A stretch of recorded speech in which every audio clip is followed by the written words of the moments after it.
ఈ వీడియో అందరు ట్రైనర్స్ కాదు, కొంతమంది ట్రైనర్స్కే. సో నువ్వు కొత్తగా జిమ్కి వెళ్ళావు, సో ఆ జిమ్లో ట్రైనర్స్ కంటే నీకు మంచి గుడ్ ఫిజిక్ ఉంది. సో అప్పుడు వాళ్ళు ఏదో విధంగా నేను పాయింట్అవుట్ చేద్దామని చూస్తారు. ఎగ్జాంపుల్, నువ్వు ఒక డిస్కంఫర్ట్ ఉందని షూ తీసేస్తావు స్ట్రెచింగ్ చేసినప్పుడు, షూ తీయకూడదు అంటారు.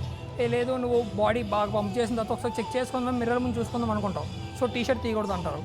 అండ్ దెన్ నువ్వు ఎక్కువ వెయిట్ లిఫ్ట్ చేస్తున్నప్పుడు షౌట్ చేస్తావు, షౌట్ చేయకూడదు అంటారు. సమ్టైమ్స్ నువ్వు ఒక షర్ట్ చేసి అక్కడ పెడతావు, నువ్వు రెస్ట్ తీసుకుంటావు, అయినా సరే వాళ్ళు నీ దగ్గరికి వచ్చి బ్రో వెయిట్లు రిలాక్స్ చేయంటారు. మనం ఎక్సర్సైజ్ చేస్తామని తెలుసు, బట్ అయినది వాళ్ళు నిన్ను పాయింట్అవుట్ చేస్తారు. అండ్ దెన్ వీడియోలు తీసుకున్నప్పుడు కూడా సో బ్రో వీడియోస్ తీయకూడదు అంటారు. So it is all about some distraction. So వాళ్ళు ఎప్పుడైతే నిన్ను అలా అన్నారో, సో దాన్ని నువ్వు మోటివేషన్గా తీసుకొని సో హ్యాపీ ఫీల్ అవ్వు, you have good physique than them. Okay, so ఇట్లా ఫీల్ అయితేనే మనం చాలా డిసిప్లైన్గా ఉన్నట్లు ఉంటుంది.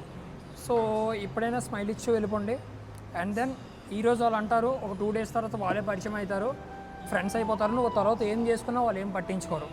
So this is how trainers అనేది ఉంటారు. ఓకేనా, అర్థమైంది అనుకుంటా.